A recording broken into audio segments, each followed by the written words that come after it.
What is going on? Welcome back to Jiu-Jitsu Outlet. I'm sitting down with a black belt in judo, Mr. Chris Round. What is going on, man? Hey, Paul, how are you? I'm doing great. You've come on just about every version of a podcast that I've ever done. You've been on my other show, Beyond Homo Sapien, to talk about, I think we talked about how blockchain can help the environment, if I do remember correctly, which is a very interesting conversation that I'll link below if anyone wants to check it out. But today we're going to talk about martial arts and mental health. So Chris, I know you recently opened a new program. You're running your own judo program. I'm really excited to hear about that. But first, before we dive into that, I want to ask you the question that we ask everyone, which is how has training in the martial arts impacted your mental health since you started? Well, I'd say so generally positively. For the most part, just like a lot of other people, it's been a major outlet for me. It's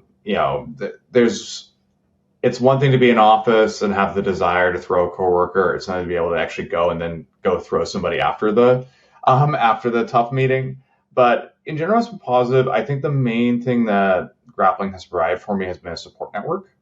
When you think about it, there was a meme running around for a little while that Brazilian Jiu-Jitsu is just group therapy for folks who don't want to pay for group therapy. So I'd say it's a major part. I mean, when I think of most of the people I'm very close with in my life, I've either done judo with them or Brazilian Jiu-Jitsu with them, or they've had to put up with listening to me talk about it for long periods of time. So I think first and foremost, it's that group support network. A friend of mine once said that the great thing about sports like judo and Brazilian Jiu-Jitsu is that, anywhere you go, you get insta friends. You hop on a mat and just through the nature of the arts, you naturally become close with people. So it's a good set of sports to do to fight loneliness, I guess. Which we're all prone to have.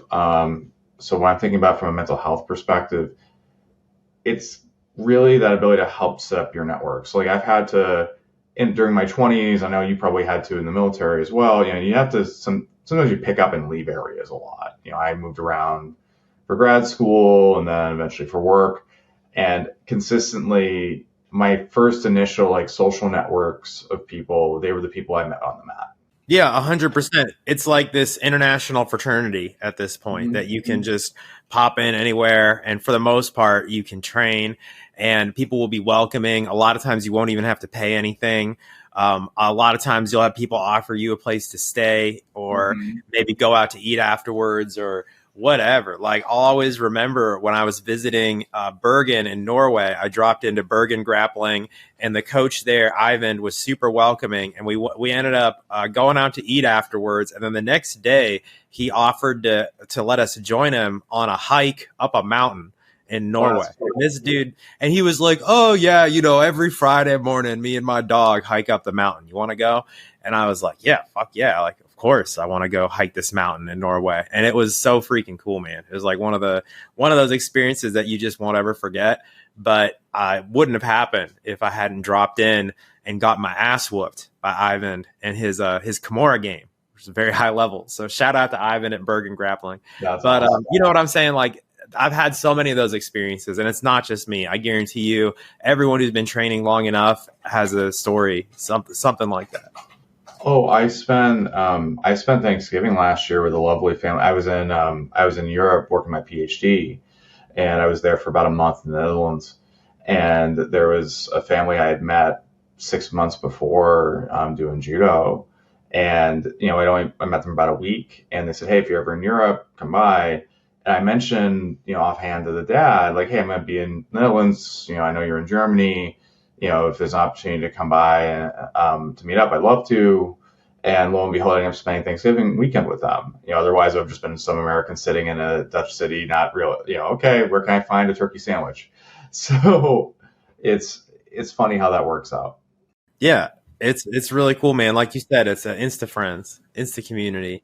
And I feel like there's something very healthy about that. Like there's people need tribes, people need their community, and they need to feel a part of that community. They need to feel this sort of sense of like fulfillment or purpose within the community. And I think that martial arts can bring that, especially if you kind of graduate from training and go into the role of teaching. And I know that that's kind of where your head is at these days. So could you tell us a little bit more about that? Like, what was that pivot like for you, going from being a high level athlete and now you're kind of stepping more into being a coach? What's that been like? So I was telling a friend of mine that like being like in the context of judo sensei, and then like the context of like still I'm a black belt in BJJ as well, so I still do some work in that space. It's like 50% being an instructor and 50% being a priest. And what I mean by that is like, let's talk about like the differences between a coach and an instructor for a second, because they are different. They're different roles. I was very comfortable in the role of instructor. I've been instructing for since I was 16 years old. The ability to run a class and get people through a good practice and make sure people enjoy things, that's a skill set in of itself. The difference between that and actually coaching is that's been an area I've had to grow a lot, because a lot of it involves things like doing mentorship, helping a student through a tough time, going through, and I'll have students come to me that hey, I don't feel like I'm improving to I don't know how to get better. Those questions you expect, to the hey sensei, I've lost a loved one. Do you have any advice for managing that grief? And that's something that like you sign up as a coach thinking like, I'm not going to get that. And on the contrary, like that's actually become something that I've run into many times. And I'm by no means a certified grief counselor or anything like that. So I very clearly go, hey, look, I'll give you my best take on this, but if you really are feeling it, please go get some professional help. And I'm happy to help you find that. But, that kind of element where, particularly when you're coaching teenagers, like I have so most of the people I'm teaching right now are adults. I have some kids, and a lot of my growth as a coach, particularly in the last year, has been around I'm part of the village bringing this kid up. How do I contribute in a positive way? How do I make sure what I'm doing, one, doesn't fly in the face of what the parents are trying to do? Because that's, ultimately they're the ones paying for your presence. But the other is, how do I help this person form to becoming a good human being as an adult? And that's a particularly big thing in judo, because as you know, judo has this element where, the ultimate goal of judo is not necessarily an Olympic medal. It's that you produce good people to go out in society and do good things.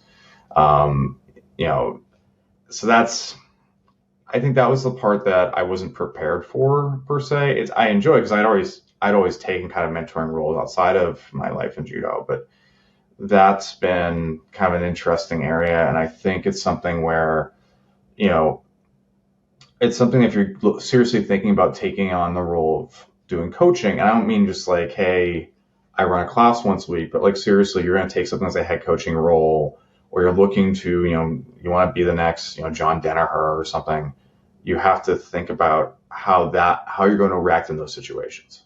Yeah. And I think it's like you said, you've got to kind of bring yourself to a higher level of purpose, and you've got to be a better example. Yeah. And that's always has to be in the back of your head, whether it's, oh, geez, my back's really not feeling it today, but I need to make sure I do some rounds with my good players to, hey, if I eat a bunch of Halloween candy right now and it's November 1st in front of all my juniors, they may not get the idea. They may take the wrong lesson from that. Oh, look, Sensei Chris is eating candy at any time of the day.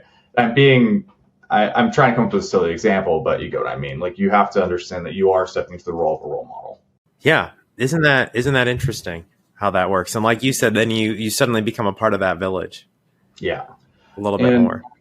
I think so most of my coaching experience and instructor experience, most of them with adults, I've been naturally I started working with kids. I've worked with kids on and off forever, but a lot of my experience had been working with adults, and really, particularly before COVID, a lot of my experience was really more focused on like adult competitors. So like the job of making somebody tougher, someone else had done that work. The job of making, by the time someone would get to me, they're either disciplined or they weren't. And if they weren't disciplined to a certain degree, then I'd have to tell them, frankly, hey, look, that it's not in the cards here. You kind of have a quick heart to heart on it and they take it or leave it. It's very different when you're involved with trying to help someone grow, because the reason why they're being brought to you in a sporting context, when you're talking about kids and juniors, is that, sports are controlled adversity. It's supposed to be an opportunity to learn and develop things like discipline and strength of character and stuff down that line. So that's something that I think, for those out there who are, and if you're interested in the context of mental health, for those out there who are interested in coaching academies and coaching programs, you have to be ready for, and you have to spend some time learning. Because here's the deal: you can be a black belt with 30 years of experience at the black belt level, but you're going to be presented with stuff that's like, man, this is a lot closer to like childhood psychology. So you better be ready to open up a book, or at least have very honest conversations, and you have to be transparent with parents. So I know I'm focusing more on the kids side here, but when we're talking about these topics, that's where I personally found I've had to grow a lot. Can you share some of those lessons? Like, what were some of those things that you kind of had to figure out, especially when you're talking with parents and stuff like that? Like, just any tips that you figured out? Sure. Well, one of them is, you understanding that first and foremost, your job is not necessarily get a kid to the top of a medal stand. Like, you have to understand that winning is different in this context. I have a kid who they're not, if my goal was for them to win every tournament, I'd walk away pretty upset most of the time. But what instead my focus has been on is, are they kind of growing as a person every tournament? Am I seeing a better version of this person every time they step on the mat? And it takes a while to realize, like, the definition of winning is very different. So related to that, I've had a hard time teaching grit, because that's one of the hardest things. It's the most important things you need to have in sports like this.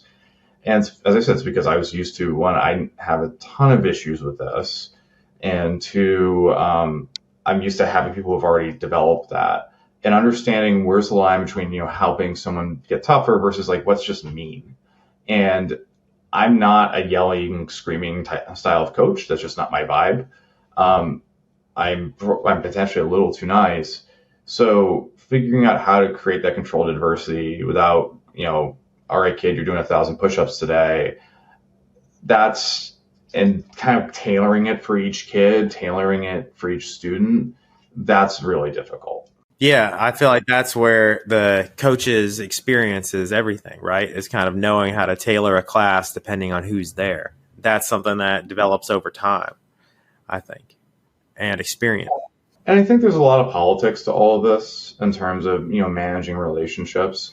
I was not great at identifying kind of the relationship management aspects of this, not just managing juniors, but just being a coach in general. And if you want to talk about mental health issues, man, that will throw you for a loop.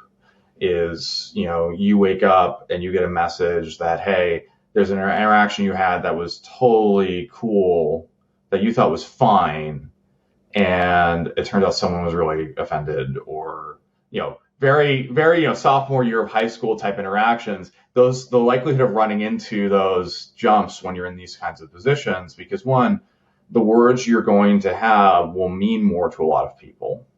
So, if you say to somebody, hey man, tough night tonight, it's all right, you'll get him next time, they might have in their head thought they had a great night, and that might throw them for a loop. So you have to be very, you have to be very mindful of what's coming out of your mouth. You can't just run it. That's a good way to put it. I feel like that's a good rule for all of life. That's kind of like getting into that higher level, like being mindful of what you say at all points and realizing that our words really have a lot of power. Yeah. Like I remember, and it's funny because now that I'm on the other side of it, I understand a lot more of like some of the interactions I had with different coaches I had in the past, and understanding like that exact example. I remember there was an offside comment by a wrestling coach. Genuinely, I don't think was meant to be intended to be mean or anything like that, but it bothered me for like 2 days. And then then as a coach, I'm sitting there and like man, I don't think he intended to say anything that mean or anything like that. I think he was just trying to tease me. Okay, be aware from that experience, having been on the other side of that, now being on the other side of that, that kind of interaction is there. And it's not that I'm saying we have to like, you're stepping on glass all over the place, but just be mindful that what you put out there is going to have a bigger impact than what you expect. Yeah, that's a good way to put it. Like a cannonball. It goes into the water. It creates this giant ripple effect, and you don't know exactly what's going to happen with all those ripples. Yeah, and I get why people burn out on this. I really do. I think avoiding burnout as a coach it's also different from avoiding burnout as an athlete. As an athlete, you have a very selfish perspective. It's what does it take for me to get to the next step? Even if you're like a really nice person, you're trying to bring people along with you, which is what you'd hope. That is part of the justification for doing that. As a coach, trying to manage all this takes a ton of energy. And I would kind of caution folks if they're looking to go into that kind of route, just be mindful that it helps to be a little bit extroverted at least, or at least partner with somebody who is very extroverted. Because I tend to be more extroverted, but I'm also on the autism spectrum. So learning all these and managing all these social interactions has been a trip. And thankfully, I'm very fortunate that I have close friends inside my own program who are assistant instructors or just close friends in general that like I can go, hey, I don't know how I manage this, and just not to be like too much hashtag grind, but like having a growth mindset in terms of improving on the social end and managing that is really helpful. Yeah, can we linger on that a little bit longer? Because I'm on the autism spectrum too, and social interaction is definitely not my forte. And that's something that I've had to notice as well, because I just opened up a Jiu-Jitsu Academy about 4 months ago, and here at the Jiu-Jitsu Outlet Academy. Thank you. And it's been a lot of fun. And I've had to learn the same sorts of things too. Like you got to learn how to communicate better. And it's almost like you're giving a presentation every time that you teach, or you're teaching a class, right? But it's like, it's more presentation than I've ever done. You know what I mean? And it can be a lot. So how do you manage that? Like, what are some tips that you've come up with to get better in these social interactions, maybe from that perspective of someone who's neurodivergent, and maybe that's their weak point normally? Because that's how it was for me. Like people say that I'm a good communicator. It's 120% learned, like all of it. It's stuff that I back in the day, I was just a robot basically. But so please share with us, Ben, like what are some of those tips that So I was lucky that actually a lot of my learning came from the context of being in grappling. So I think that helped a little bit in terms of my role now. That said, I think the toughest thing has been like I've had to make sure to put an effort to understand when someone asks you a question, you need to kind of ask, what are they really asking? Because sometimes you'll have someone ask you a question that's very straightforward. How do I solve X problem in grappling? And it's like, okay, that's easy. It's all right. Use a half Nelson here, or you have a different option. There's a few questions that are very loaded that I've realized. One of them is, what do you think about X? And it might be an armbar entry that they just saw on YouTube that they think is really cool. It might be a foot sweep that their dad taught them when they were 5 in their kitchen. They have warm, sweet memories of. And how you treat that interaction usually is going to be fine with just here's the technical answer. But if you have a negative opinion about what they just brought to you, you've got to be kind of mindful how you bring, because you don't know what their history is with that. This kind of relates to like a general philosophical approach I have with grappling. Like I tell my students all the time who are very nervous about competing that to an extent they aren't necessarily competing alone. Now, I'm not a spiritual guy, to be clear, but like when you step on a mat, all the work people put into you, coaches, teammates, etc., is kind of embodied in your jiu-jitsu and your judo. So to an extent, you are kind of bringing your teammates on the mat with you. And so as a result, what do you think of this technique question can get a little loaded. So one thing I've had to do is try to come across as less, if I have a strong opinion about a certain technique or a certain style, I try to avoid being negative about it, being openly negative about it. If I do have a disagreement with it or do have a different approach to it, I'll talk about, okay, look, here are the benefits and costs, which is really at the end of the day, when we're doing high level grappling, we're talking about benefit, cost, different choices. I sometimes equate it to, you may decide that you love this one move, but then understand you're making a very specialized magic deck that is going to be a little niche, and understand that's what's going on. And then understand, okay, well, if you're going to go this very niche route, then what are the things you need to have around it? So that was a little long-winded. I apologize, but understanding some of the questions you're asked are not inherently as straightforward as you would expect is something I've had to. Yeah, that's a great way to put it. That sometimes, I mean, the big thing with autistic folk is that we don't really know that other people are people too. So like a lot of times, like I take people very, very literally because I forget that they might have an ulterior motive, like you're saying.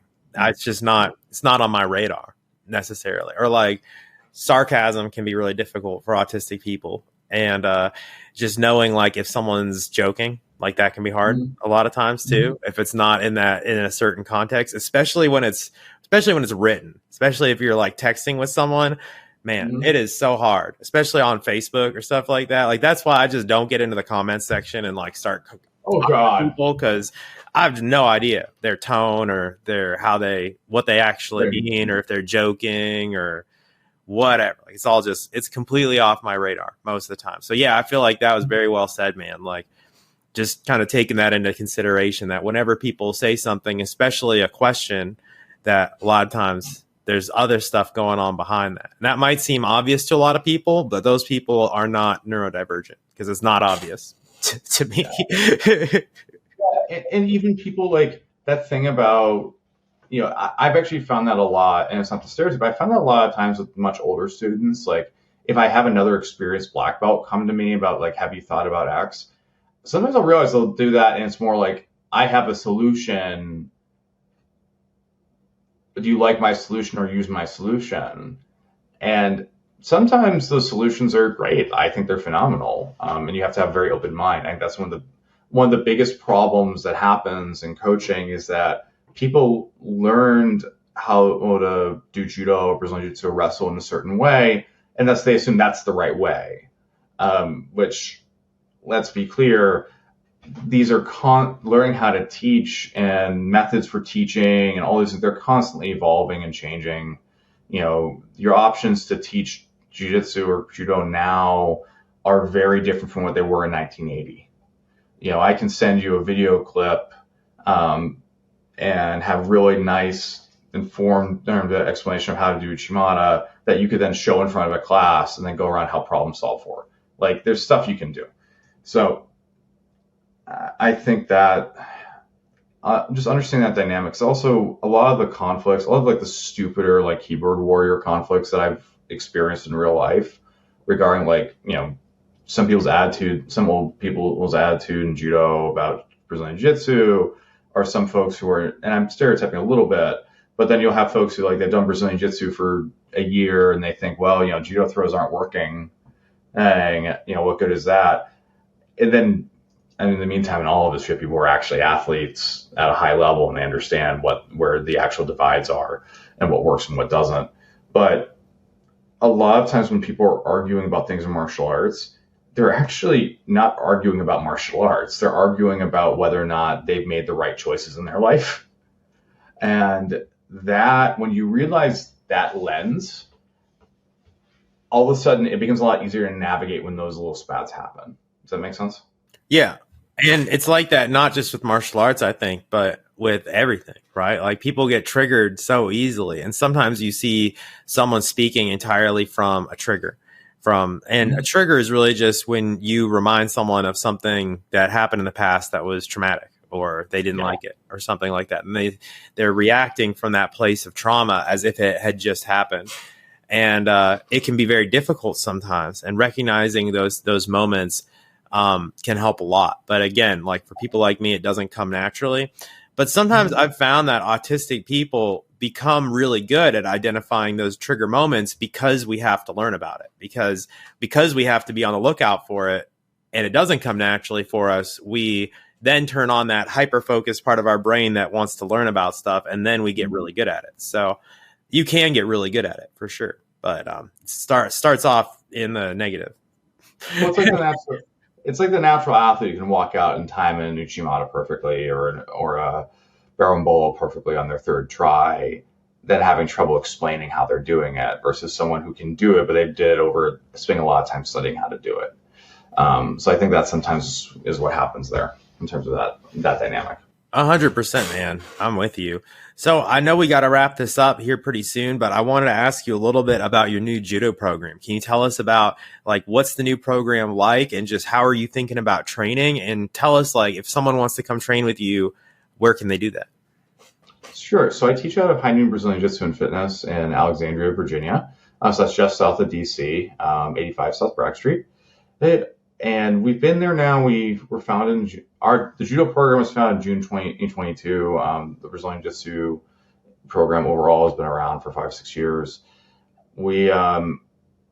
I take an approach where, I am a very technical instructor. I'm very focused on, I'm very, very focused on ensuring that my folks really do know, like when I have a recreational learner, they truly know judo.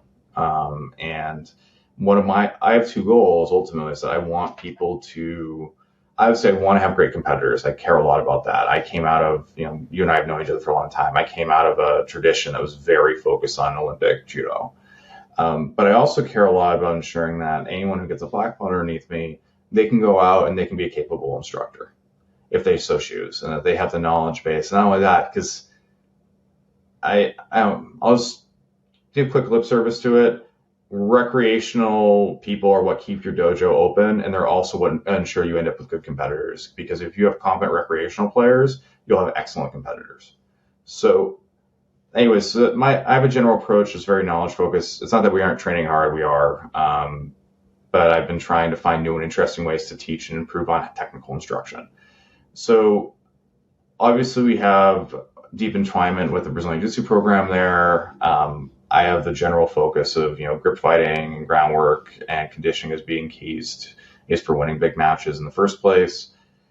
But one of the things I really pride myself on, what the program prides itself on, is ensuring that anyone who steps on the mat will find something for you to do in some way for you to learn. I have people come in with lifelong nasty injuries that make it hard for them to do, 5 rounds of randori a night. So what you do is you find ways to do adaptive judo. And that adaptive judo, for folks who might scoff at that becomes useful on the other end of things. That a lot of that's like, hey, I have an athlete with an injured foot. Like, what do I do with them? But it also ensures that you can have an inclusive program, because you might have someone who they love judo, they've done judo for 10 years, but they have a blown out knee, and now they got to learn mat work, and they've got to learn how to do mat work in a way that won't aggravate their knee. You'll have situations where you have widely different body types on the mat. How do you create a practice where everyone can work together and learn? And that requires some creativity. So I try to bring that creativity and bring that empathy to how I run the program to the best of my ability, and try to create a space where anyone can come in and learn and improve. What do you feel like is the main key for that? Like, let's say, okay, just as an example, let's say you show up to class tonight and, you obviously don't know ahead of time necessarily who's going to show up. But that day, let's say it's 3 of your high level competitors, 3 brand new people, never had a class before. Maybe they're, 20-year-olds or something like that. Yeah. You got 3 intermediates there, and then you got 3 like 50-year-old older folk who are, they're that person that you just described where they got a bum knee or something. Like, how are you going to structure that class? How are you going to think about this? Oh boy, that is a challenge. So the first thing you have to recognize is that in that situation, to begin with, you might actually be running 3 separate practices in the same room. And you have to be able to very quickly put that together of like, oh, all right, these folks need this, these folks need this, these folks need this. If you can't tell, I get very into these kinds of challenges. So, the first thing I usually do is I look for what are some drills that we can do together that kind of helps everybody and gets everybody around. So the folks who are more beginner oriented, I might put them with someone who's a bit more senior, but they're not going to potentially injure. So, that actually might be a time where actually as part of the warm-up drills, I'm not necessarily putting the elite athletes with the elite athletes. I'm putting them with some of the folks who are more intermediate or more beginner to help learn, because I'm just trying to get them warmed up because they're going to have a more intense practice anyways. And it's an opportunity for them to help build their social network in the club. And if you can explain how to do Uchimata, you're probably gonna have a better Uchimata for it. I keep using Uchimata as an example for a variety of reasons, but I digress. So the first thing I'll do is look for drills. So something like I teach gripping, I teach grip fighting in a way that's a little different from how it's traditionally taught. Instead of doing route drilling, we do a lot of like kind of games. And a lot of those games, like I can put an 11-year-old with a 6'5", 220-pound dude, because they're not doing stuff that involves a lot of like direct, like I'm going to hit you kind of thing. It's not as, some of those games aren't as physical because what we're trying to do isn't necessarily as physical to start. Or it might be, hey, we're going to move folks on, we're going to do moving chikomis, we're going to do different drills that everyone can do as a group where everyone can pull each other. And then you have to separate. And then you have to go, okay, it helps that if you have some different types of written curriculums. I have a basic and an advanced curriculum. So I can always point to go, hey, this is week 7. I have a pretty split down the even group. So what's going to happen is I'm going to pretty much put one group on a quick drill, give the lesson for this other group, and then run back and get that other group going. So we'll start with that. In very extreme cases, I actually am a big proponent of grappling dummies, and I'm a big proponent of them for 2 reasons. One is, at the very least, I can give those elite athletes a conditioning drill with those. I can go, okay, you know what? I've got to get all these folks ready. You grab the 70-pound, you grab the 120-pound, you grab the 50-pound dummy. All right, I need 10 throws every 20 seconds, or I'll give them a certain rate that I'll need. And that's kind of their conditioning, like hard, get the blood flowing drill. So that's one example. But basically, I'm going to separate those groups out as quick after I've done these kind of general drilling, and to be very group particular. Does that make sense? Yeah, it really does. I like the incorporation of the grappling dummies too. I got to buy some of those actually for my academy, but those are powerful, man. Powerful training tools. And because you can really throw them around without hurting someone. Because, I mean, when we're teaching judo, like the thing that's the scariest part about judo for beginners is leaving their feet. Right. And if I can start someone with, okay, here's up to you, just throw something as hard as you want. That's inherently fun. Like, cool, you can grab this thing and hit it on the ground as hard as you want. Your inner 4-year-old's very happy. Yeah. So you can start that. And then also they get the context of why they need to learn how to fall. Because people will come in, they'll spend like 15 minutes learning how to fall and be like, why am I doing this? And then if they spent the first 10 to 15 minutes of their time in judo, like saying like, oh, this is why I need to know it, without having to take those hard falls initially, I try to create on-ramps for why they have to learn the more boring things. Does that make sense? Yeah, 100%. That makes a lot of sense. And it sounds a little more gamified that way. And people love games. Man, that's a very wise approach to training. I like how you broke that down. And I think I really like that. What biggest thing that I took away from what you said was that you would need an ability to quickly determine that you needed to do separate things for different people. And I feel like that is kind of the key. And the other thing that I heard from you, man, is your passion. Like, obviously, like just in answering that question, you got really excited, and I feel like that's a key component of an instructor is you got to be obsessed. Like, you got to have, like, when that day comes and you've got to make that decision on how you're going to structure your class kind of on the fly, you got to be so into it that you love that. You love that challenge. It's fun. Yeah. And you have to have that energy, because at the end of the day, being on the other end of it, nothing sucks more than being like, okay, I'm ready for practice. And the instructor's really pissed because they have to figure out how to accommodate a bunch of people. Or the instructor's had a long day and they don't quite have the energy. You have to remember that you are in a service industry and you have to be passionate about providing great service. Yeah, that's it, man. You've got to be passionate about providing great service for sure. And service is an interesting thing because you're working on behalf of other people. And it becomes a very selfless thing. Make it about them. Well, Chris, this has been an awesome conversation. Tell us one more time, where can people come find you and train with you if they want to come have that experience? You can train with me at High Noon Brazilian Jiu-Jitsu and Fitness in Alexandria, Virginia. We train 5 days a week. We've got practice 7:30 p.m. Monday, Wednesday, 8 p.m. Tuesday, Thursday, and then Saturday at 11. As I said, we're very integrated with the Judo Program. In fact, you don't pay separate rates. You just pay the general gym rate. You can show up as much or as little as you want to any of the practices, judo, BJJ, wrestling, etc. So it's awesome. No contracts. We're We just want people on the mats. Dude, that's awesome. Well, I'll put the links down below. So if you're in that area, go check out Chris's judo program. Go in there, get thrown around, have a good time, and yeah, check it all out below. Thank you, bro. Thanks for coming on the show.